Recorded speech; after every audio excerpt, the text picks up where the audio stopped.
আগের দিন আমরা কি দেখেছিলাম না, আর্থারকে আমাদের মার্লিন দিয়ে এসেছিল এবং সঙ্গে আমাদের কে গেছিল, Ulfius.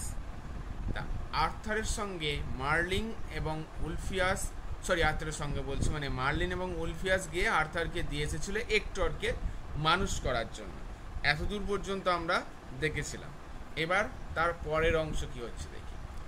In the home of sir Hector, Arthur the son of the late king, অর্থাৎ হেক্টরের গৃহে Arthur the son of the late king, অর্থাৎ মৃত রাজার সন্তান আর্থার কি হচ্ছিল, ওয়াজ স্পেন্ডিং হিজ বয়হুড, তার বাল্যকাল কাটাচ্ছিল, ইন হ্যাপিনেস অ্যান্ড সেফটি, সুখ এবং নিরাপত্তার সঙ্গে। অ্যাজ হি গ্রিউ ওল্ডার, যখন সে আরো বড় হয়ে উঠল, হি বিকেম জেন্টল, সে আরো অনেক বেশি নম্র হয়ে উঠল, স্ট্রং, অনেক বেশি শক্তিশালী হয়ে উঠল, হ্যান্ডসাম, অনেক বেশি সুদর্শন হয়ে উঠল, and good like his father, এবং তার বাবার মতোই সে আরো ভালো মানুষ হয়ে উঠল। এবং ফাদারের নাম কি না, ইউথার পেন্ড্রাগন, অর্থাৎ পিতা ইউথার পেন্ড্রাগনের মতোই সে আরো ভালো মানুষ হয়ে উঠল। 18 years past, এইভাবে 18টা বছর কেটে গেল। Britain was torn by bitter rivalry, Britain ততদিনে ছিন্ন ভিন্ন হয়ে উঠেছে তিক্ত দ্বন্দ্বের দ্বারা। None of the fighting barons had managed to become the king, ওই যে ব্যারনরা যারা একে অপরের মধ্যে যুদ্ধ করছিল সিংহাসন দখলের জন্য, তাদের মধ্যে কেউই কিন্তু আজ পর্যন্ত রাজা হতে পারে, মানে সবাই সবাইকার পা ধরে টানাটানি করছে, তো কে ওপরে উঠতে পারবে? দেখো, একটা জায়গায় উঠতে গেলে বাকিরা যখন সহায়তা করবে তখন একজন উঠতে পারবে।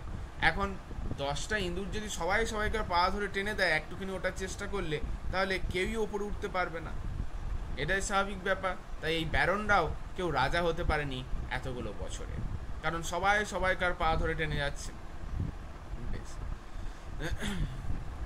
The people longed for the old days of peace, সাধারণ জনগণ তারা সকলে কি চাইছিল, এতদিন ধরে অপেক্ষা করছিল সেই পুরাতন দিনের শান্তির জন্য, অ্যান্ড প্রসপারিটি, উন্নতির জন্য, আন্ডার ইউথার পেন্ড্রাগন, অর্থাৎ রাজা ইউথার পেন্ড্রাগনের আমলে তারা যেমন সুখে শান্তিতে থাকতো, তাদের যেমন সার্বিক উন্নতি হতো, সেই দিনগুলোর কথা মানুষজন স্মরণ করত। লংড অর্থাৎ রিমেম্বার করা।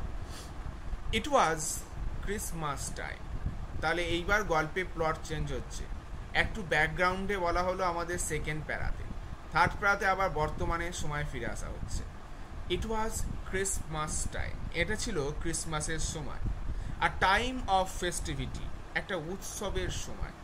বাট অল অ্যারাউন্ড ব্রিটেন, কিন্তু সমগ্র ব্রিটেন জুড়ে, পিপল ওয়ার হাংরি, লোকজন ছিল ক্ষুধার্ত, কোল্ড অর্থাৎ একেবারে ভীত সন্ত্রস্ত, কোল্ড অ্যান্ড ফ্রাইটেন্ড, এবং ভীত সন্ত্রস্ত।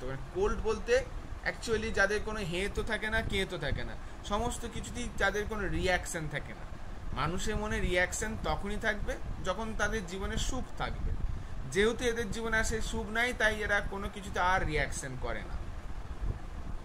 One day in a church yard, একদিন একটা চার্চ ইয়ার্ডে, people found a large stone, একটা বড় পাথর খুঁজে পেল, অন হুইচ, যার উপর, ওয়াজ ফিক্সড আ ম্যাগনিফিসেন্ট সোর্ড, একটা দুর্ধর্ষ দেখতে তলোয়ার সেখানে নিযুক্ত ছিল বা নিবেশিত ছিল।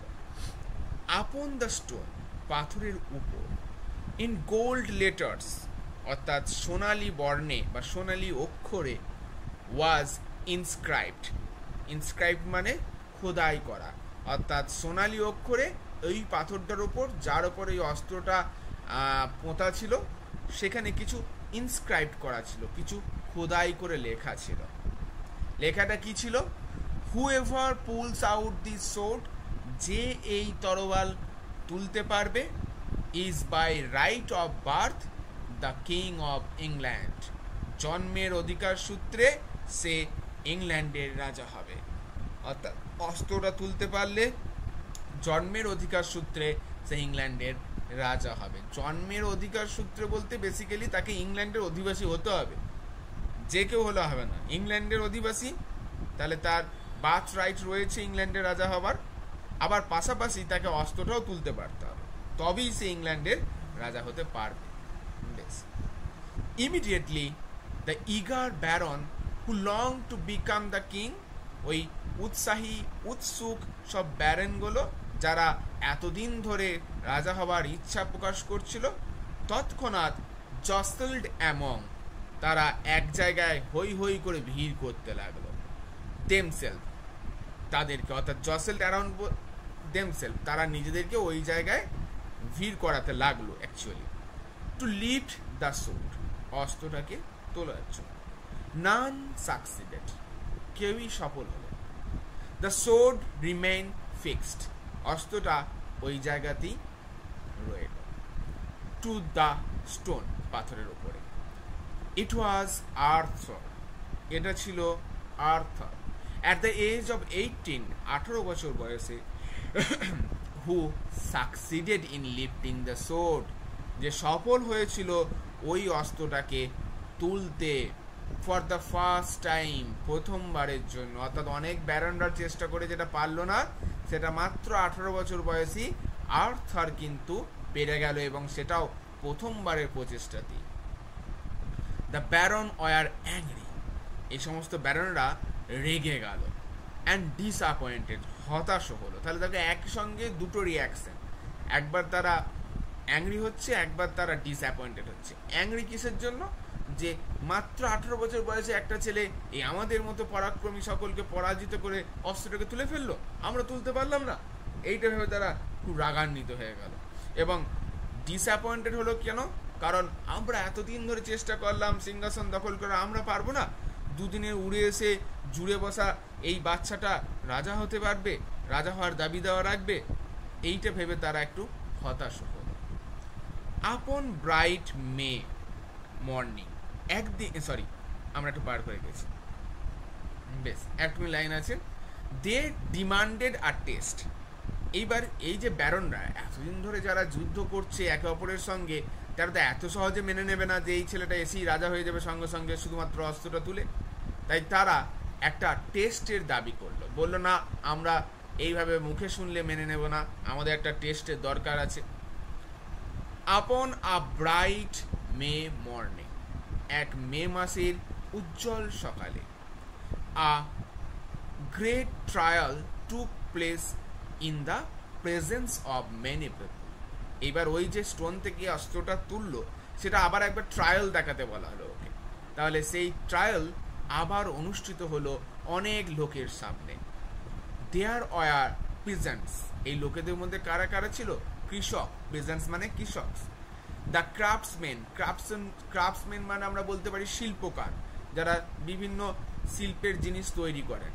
দ্য মার্চেন্ট, ব্যবসায়ীরা ছিল। As well as the barons, এবং সঙ্গে সেখানে ব্যারনরাও ছিল। ব্যারনরা তো থাকবেই, তারাই তো এই টেস্টটা চেয়েছে।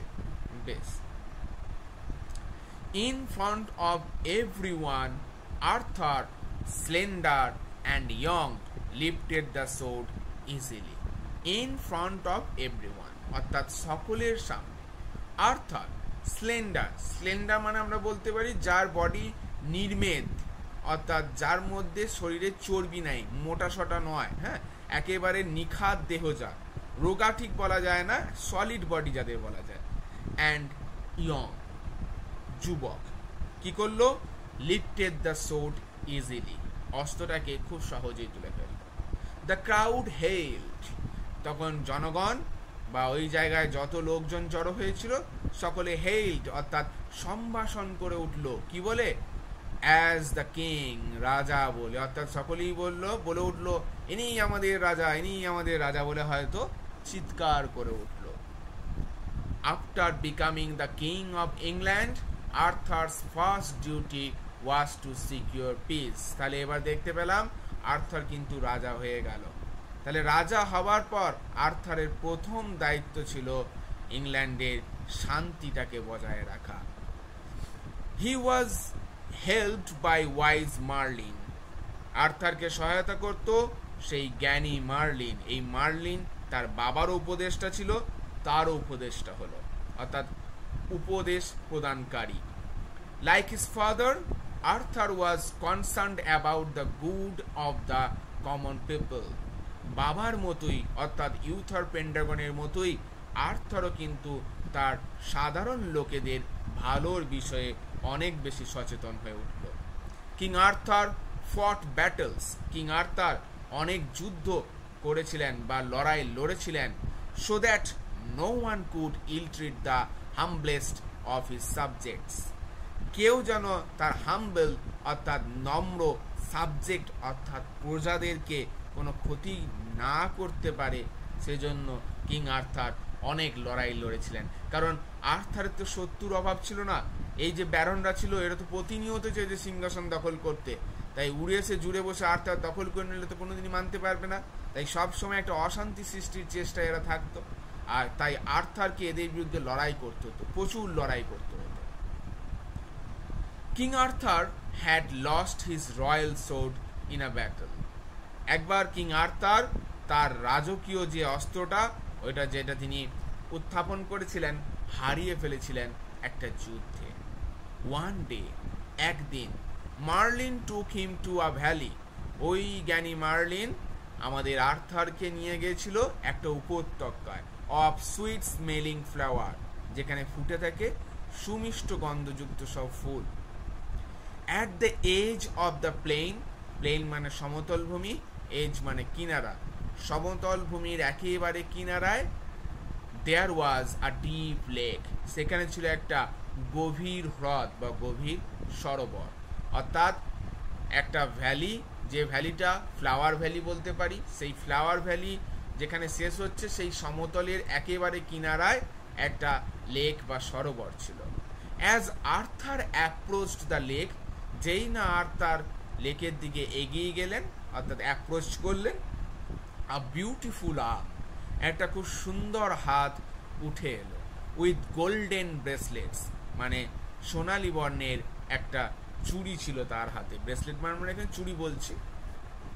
রোজ ফ্রম দ্য ওয়াটার, জল থেকে উঠে এলো, ওই লেকের জল থেকে একটা খুব সুন্দর হাত উঠে এলো, যার পরনে ছিল একটা golden bracelet.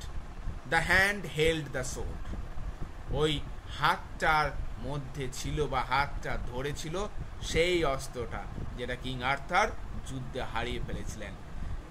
Set with Ruby's and ইমারেলস, এবং ওই অস্ত্রটা কি দ্বারা সজ্জিত ছিল? রুবি, রুবি হচ্ছে এক ধরনের পাথর, হ্যাঁ। আর কি ছিল না? ইমারেলস, ইমারেলস মানে হচ্ছে পান্না। রুবিকে বাংলায় বলা হয় চুনি, ঠিক আছে? তাহলে চুনি এবং পান্না, চুনি বেসিক্যালি লাল বর্ণের হয় আর পান্না সবুজ বর্ণের হয়, ঠিক আছে? তো চুনি এবং পান্না খচিত সেই অস্ত্রটা ওই লেক থেকে উঠে আসা হাতটা ধারণ করেছিল, যে অস্ত্রটা একদিন কিং আর্থার হারিয়ে ফেলেছিল কোনো এক যুদ্ধে।